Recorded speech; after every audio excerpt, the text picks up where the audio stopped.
Hace algunos años leí acerca de un empresario que compró el basurero de la ciudad en donde vivía.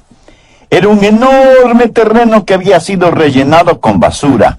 Habiendo comprado el basurero, el hombre trajo enormes camiones llenos de tierra que fueron botando encima de la basura mientras unas compactadoras y otras aplanadoras iban presionando y nivelando la tierra hasta que el basurero desapareció por completo y solo se veía un hermoso, enorme y bien nivelado terreno.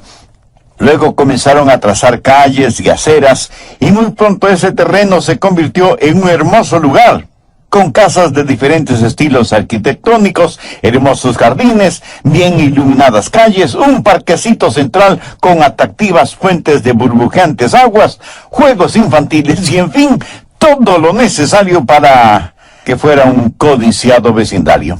Rápidamente la gente compró las casas y por un buen tiempo todos estaban realmente felices de vivir en esa subdivisión de la ciudad. Pero un día las calles comenzaron a desnivelarse, las aceras se rompían, los pisos de las casas comenzaron a hundirse, las paredes se partían, puertas y ventanas se desnivelaban y los techos se abrían y se hundían. Y una por una las casas fueron abandonadas.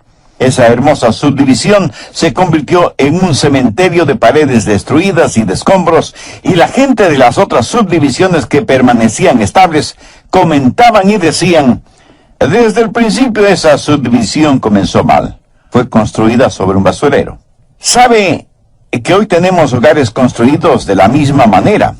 Por eso el tema del mensaje de hoy es una base para la familia. Por favor, busque el capítulo 5 de Mateo, desde el verso 31.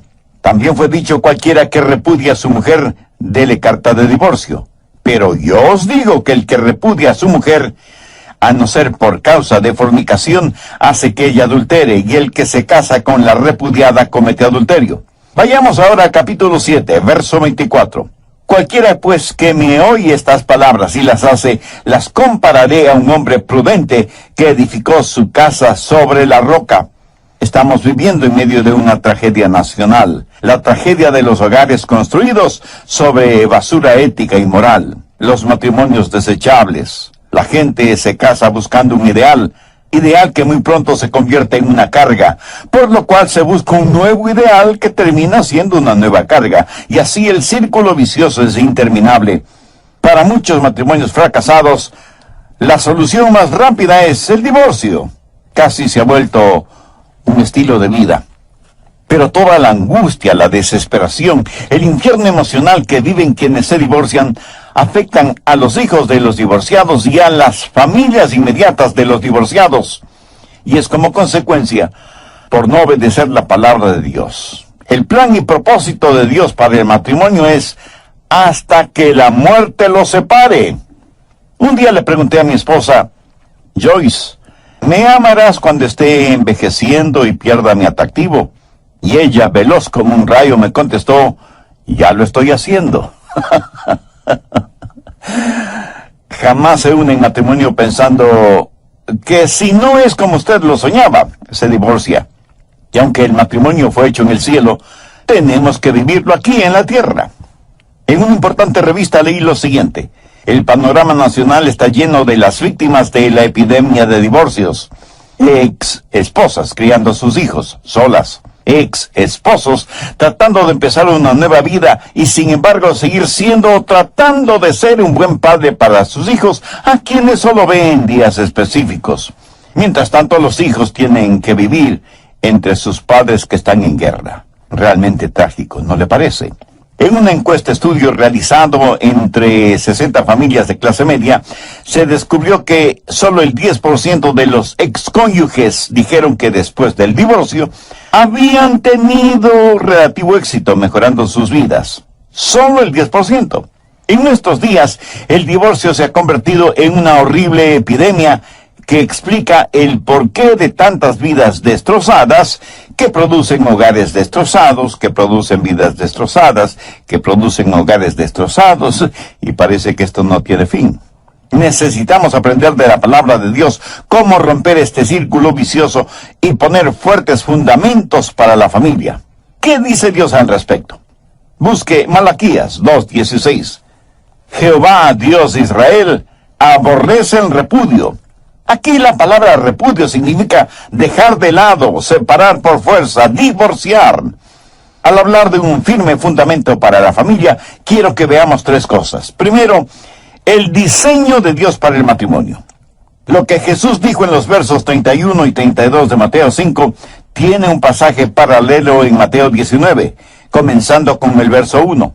Aconteció que cuando Jesús terminó estas palabras, se alejó de Galilea y fue a las regiones de Judea al otro lado del Jordán, y le siguieron grandes multitudes, y los sanó allí.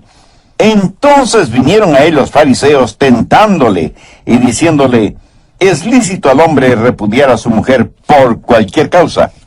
Había un maestro, un rabino en esos días llamado Eliao, que enseñaba que un hombre podía divorciarse de su mujer si ella no sabía cocinar, o si ella hablaba demasiado y en voz alta, o si ella decía palabras descomedidas a los padres de él. Y lo que realmente los fariseos le estaban preguntando a Jesús era: ¿estás de acuerdo con la enseñanza de Eliao? La respuesta de Jesús les dijo: ¿no habéis leído que el que los hizo al principio, varón y hembra los hizo?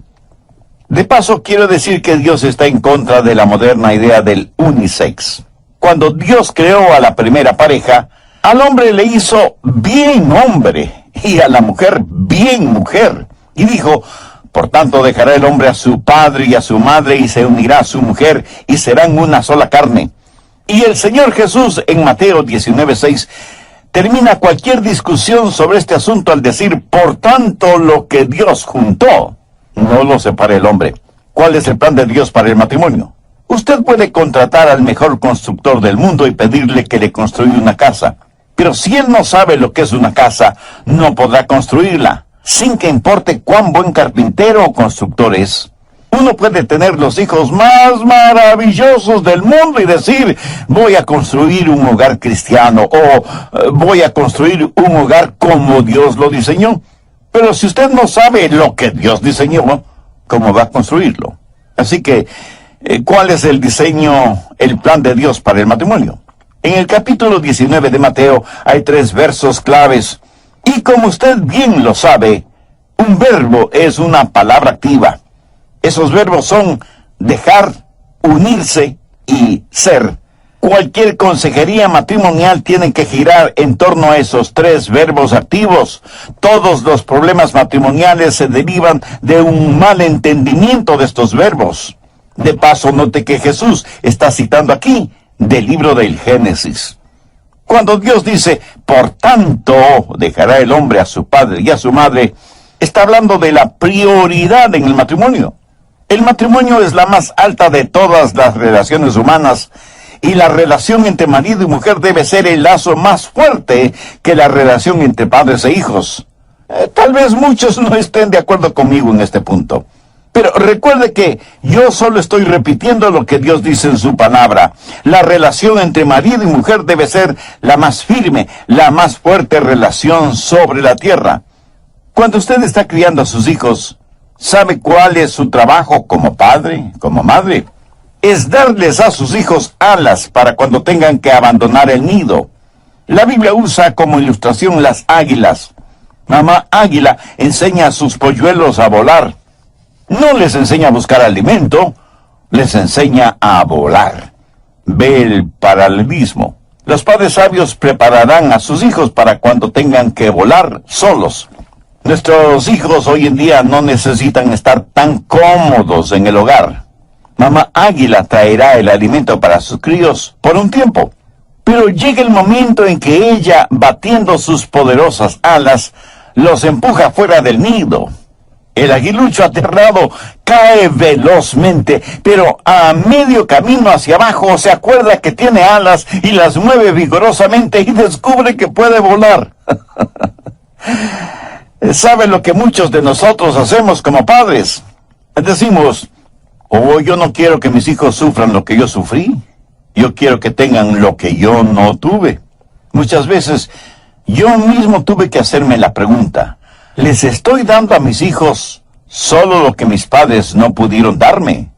¿O les estoy dando también las cosas que mis padres sí me dieron? Mira, yo nací durante la depresión y tengo la impresión de que no fui planificado, pero tampoco fui abortado. Gracias a Dios. Pero siempre supe que fui amado por mis padres. Y aunque teníamos muy poco, teníamos tanto. Pero ¿sabe lo que más recuerdo de mi niñez? Los buenos tiempos que teníamos como familia, porque teníamos tan poco. A veces mi papá, porque no había trabajo, decía, bueno, vámonos de pesca. Y pasábamos casi todo el día en una islita, cercana a las playas de Palm Beach en la Florida. Al atardecer encendíamos una fogata en la playa y asábamos los pescados y los comíamos como si hubiera sido el mejor banquete. Aún hoy extraño eso, algo que ningún dinero del mundo puede comprar. Sabe, las cosas no nos hacen felices. No haga la vida de sus hijos tan cómoda. Trate de construir en ellos carácter y prepárelos para cuando tengan que abandonar el nido. ¿Sabe cuándo nosotros, como padres, tenemos éxito? Cuando nuestros hijos ya no nos necesiten. Pero mientras están en casa, les amamos, les educamos, les instruimos. Ellos necesitan nuestro amor y nosotros necesitamos saber que ellos necesitan nuestro amor.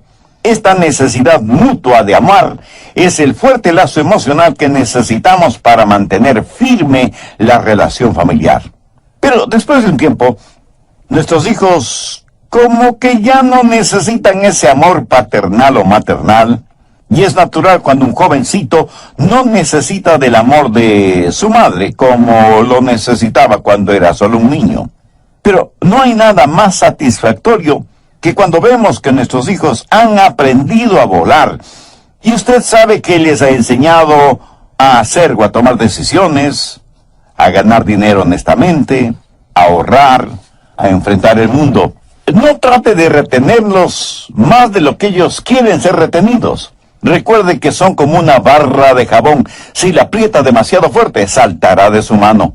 De esto se trata el matrimonio. Un hombre deja a su padre y a su madre y se une a su mujer. Así que el primer verbo activo es dejará y habla de la prioridad en el matrimonio. El siguiente verbo es unirá. Ahora esta palabra no es simplemente que se unirá, sino que significa que se pegará, se soldará a su mujer y habla de la permanencia en el matrimonio. Amigo, jamás considere el divorcio como una opción. Quite esa palabra del vocabulario suyo. El marido está soldado a su mujer. La esposa está soldada a su marido. Muéstreme a un marido y mujer que consideren el divorcio como opción, y yo le mostraré a una pareja que tiene gran potencial para la desintegración de su hogar. ¿Piensa usted que aquellos que se divorcian lo hacen porque tienen problemas? ¿Quiere decir que aquellos que no se divorcian no tienen problemas? Amigo, ¿en qué país utópico cree que está viviendo? Todos los matrimonios tienen esencialmente los mismos problemas. La diferencia está en la clase de compromiso que tenemos mutuamente. No hay problema demasiado grande para resolverlo, solo hay gente muy pequeña para resolverlo. Todos tenemos problemas, pero llega el momento del verdadero compromiso cuando decimos, me uniré a mi mujer. El tercer verbo activo es ser, y serán una sola carne. Escúcheme, esto significa mucho más que sexo o la unión sexual. Significa ser una sola carne en lo físico, lo psicológico y lo espiritual. El ser una sola carne físicamente es para la procreación y la multiplicación. Dios le dijo a Adán y a Eva, fructificad y multiplicaos y llenad la tierra. En nuestros días está como fuera de moda el tener hijos, olvidándonos que los hijos son herencia del Señor. ¿Cuál es la disculpa? El querer una casa más lujosa, o el más moderno carro, o unas soñadas vacaciones en un crucero, etc. Que Dios tenga misericordia de usted si así piensa. Otros dicen, los hijos hacen pobre a un hombre rico. Pues lo han entendido al revés, pues los hijos hacen rico a un hombre pobre. El hombre rico no puede llevarse su riqueza al cielo, Yo tendré a todos mis hijos en el cielo porque son herencia del Señor. Lo de ser una sola carne psicológicamente tiene que ver con la comunicación mutua. Las más profundas necesidades emocionales y espirituales del hombre son realizadas en la mujer y las de la mujer en el hombre. Dios dijo que no era bueno para el hombre estar solo. Así que la mujer no solo debe ser la esposa, sino también la mejor amiga del hombre y su amante en el mejor sentido de la palabra. Y ser una sola carne en lo espiritual es para comunión. Si esposo y esposa no se comunican, se desintegran. No hay nada más precioso y valioso que el ver a un hombre y a una mujer unidos en matrimonio. Son una sola carne en lo sexual, lo psicológico y lo espiritual, y juntos aman a Dios. Ese es el plan divino para el matrimonio. Ese es el plan diseñado por Dios mismo. En esta serie Edificando sobre la Roca, en el programa anterior, comenzamos a estudiar una base para la familia, basado en Mateo 5:31 y 32 y Mateo 7:24, y vimos el primero de 3 puntos importantes. Primero, el diseño de Dios para el matrimonio. Espero que tenga su Biblia a la mano y un cuaderno para tomar notas. Bien, entonces prosigamos. Segundo, la permanencia en el matrimonio deseada por Dios. En Mateo 5:31 y 32, Jesús hace referencia a Deuteronomio 24 para poner en evidencia lo que el deseo de Dios es en la permanencia en el matrimonio. Y Jesús permitió, escuchó bien, Jesús permitió, no ordenó, el divorcio por una sola razón: fornicación, adulterio. Veamos Mateo 19 desde el verso 5. Y dijo Dios: por esto el hombre dejará padre y madre y se unirá a su mujer, y los dos serán una sola carne. Así que no son ya dos, sino una sola carne. Por tanto, lo que Dios juntó, no lo separe el hombre. Le dijeron: ¿por qué pues mandó Moisés dar carta de divorcio y repudiarla? Él les dijo: por la dureza de vuestro corazón. Moisés os permitió repudiar a vuestras mujeres, pero al principio no fue así. En otras palabras, Jesús estaba diciendo que el divorcio nunca fue parte del plan de Dios para el matrimonio, y que si Moisés lo permitió, fue debido a la dureza del corazón del hombre. Ahora, note las palabras de Jesús en el verso 9. Y yo os digo que cualquiera que repudia a su mujer, salvo por causa de fornicación, y se casa con otra, adultera, y el que se casa con la repudiada, adultera. Note que aunque Moisés permitió el divorcio, no lo ordenó, porque eso no es parte del plan original de Dios. La palabra griega porneia, raíz de la palabra pornografía, significa inmoralidad sexual. Y el acto físico de inmoralidad sexual dentro del matrimonio fue la razón que Jesús dio para el divorcio. No lo ordenó, pero tampoco lo defendió. Pero ponga atención. Jesús enseñó que la restauración y el perdón, aun en el caso de infidelidad matrimonial, es mucho mejor. Y el ejemplo clásico es la vida del profeta Oseas, cuya esposa, Gomer, fue una prostituta esclava. Y Oseas la compró, le perdonó, se volvió a casar con ella, la restauró y la trajo al seno del hogar. Ese es el ideal de Dios. Y yo doy gracias a Dios por todos los Oseas de este mundo que están listos a perdonar y a restaurar sus matrimonios. Hay disculpas realmente tontas para justificar el divorcio. Ya no nos amamos, somos incompatibles, no nos entendemos, y qué sé yo cuántas cosas más. Amigo, ninguna razón aparte de la fornicación y adulterio justifica el divorcio. ¿Por qué? No es el amor el que sostiene su matrimonio, es al revés, es el matrimonio el que sostiene su amor. Cuando usted piensa en el amor, seguramente está pensando en una emoción, pero Dios habla de compromiso. ¿Ha notado que Dios nos ordena amar? Busca Efesios 5:25. Maridos, amad a vuestras mujeres. Y eso, mi amigo, no es una sugerencia, es una orden. Se nos ordena amar a nuestras esposas.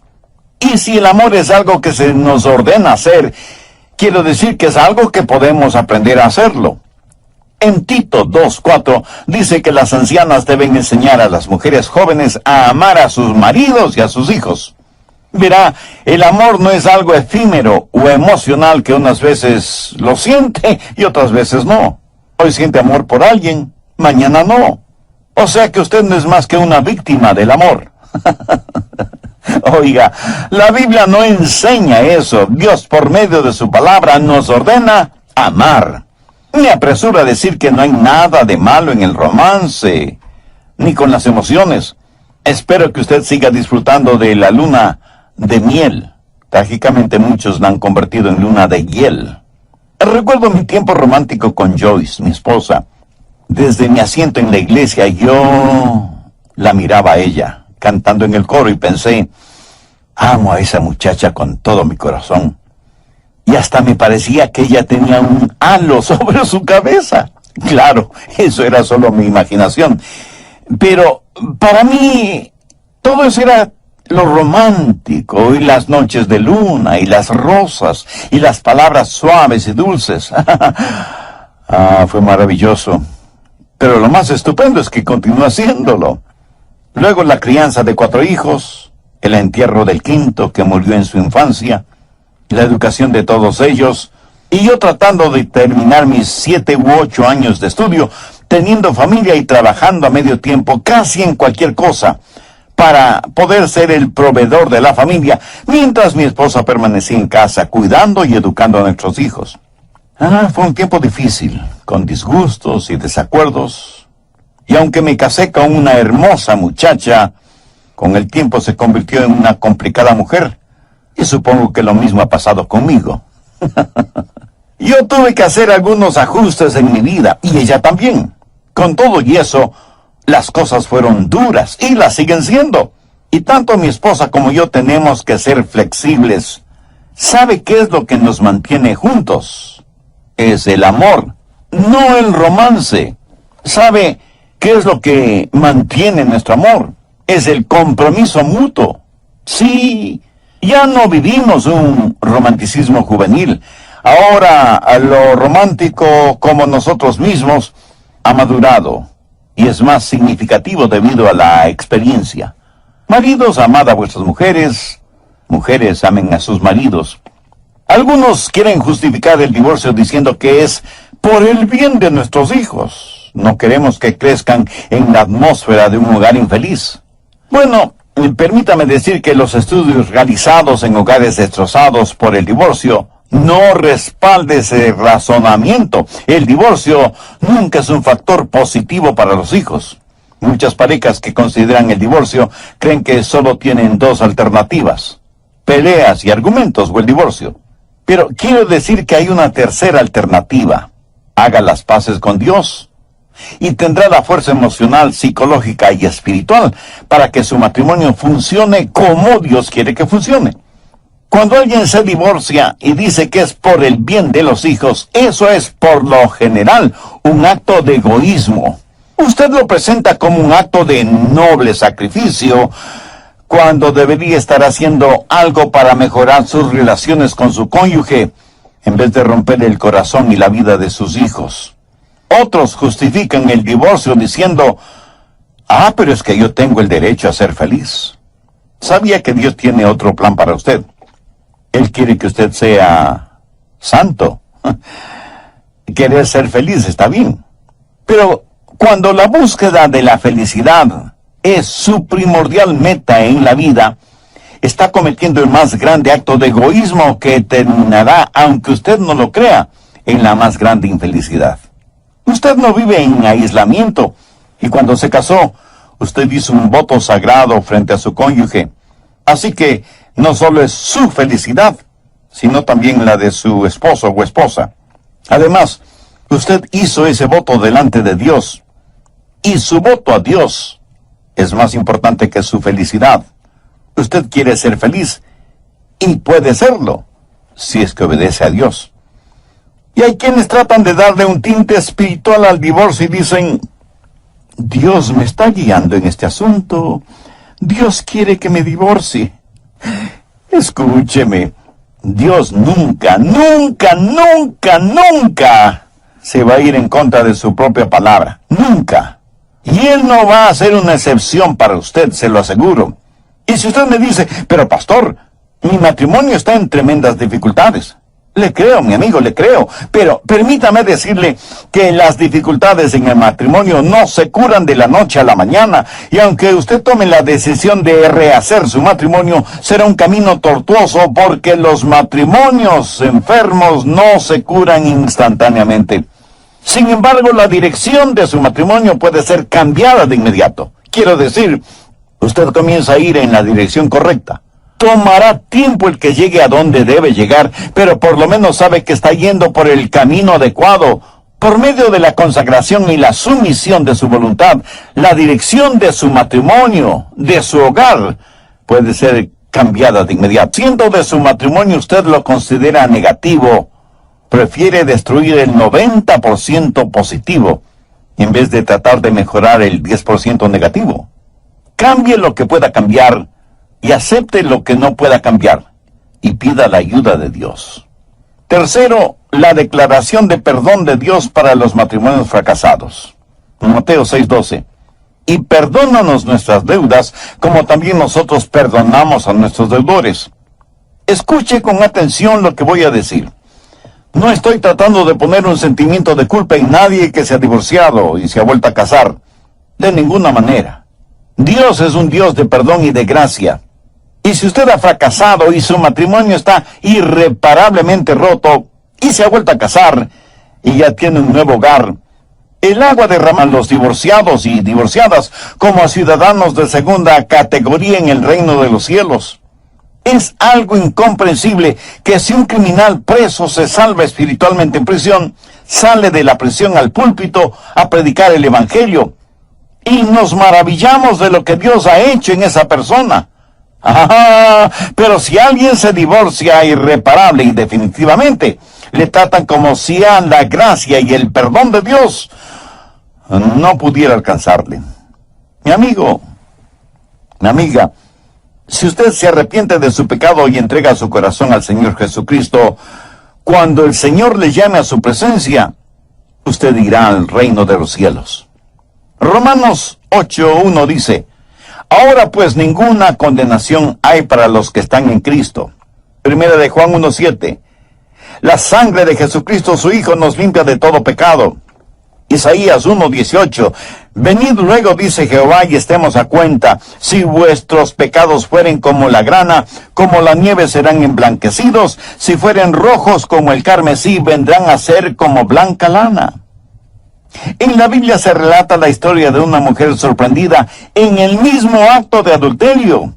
Y había quienes querían apedrearla de acuerdo a la ley. Veamos Juan 8, desde el verso 7. Y como insistieron en preguntarle, se enderezó y les dijo, el que de vosotros esté sin pecado, sea el primero en arrojar la piedra contra ella. Vamos a Juan 8, versos 10 y 11. Enderezándose Jesús, y no viendo a nadie sino a la mujer, le dijo, mujer, ¿dónde están los que te acusan? ¿Ninguno te condenó? Ella le dijo, ninguno, Señor. Entonces Jesús le dijo, ni yo te condeno. Vete y no peques más. Por cierto, el divorcio siempre es algo malo.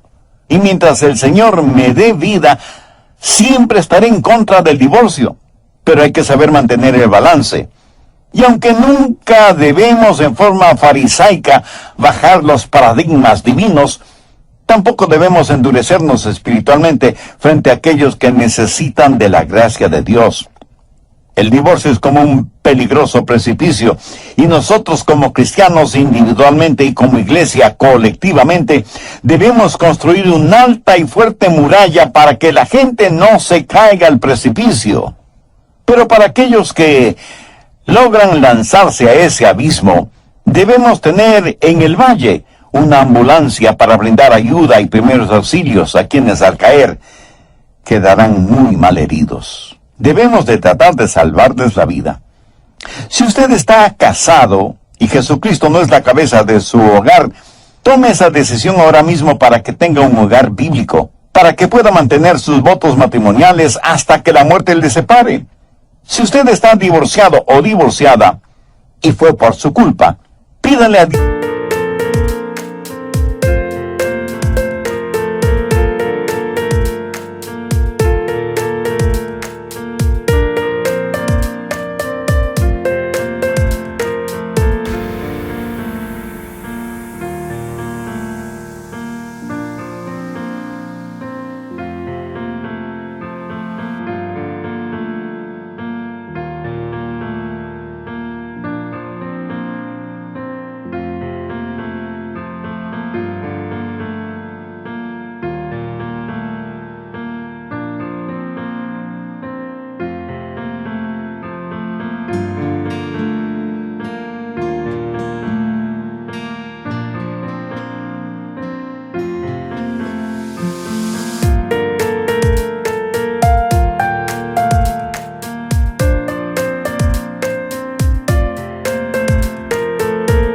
Dios que le perdone su pecado y reconcíliese con su cónyuge.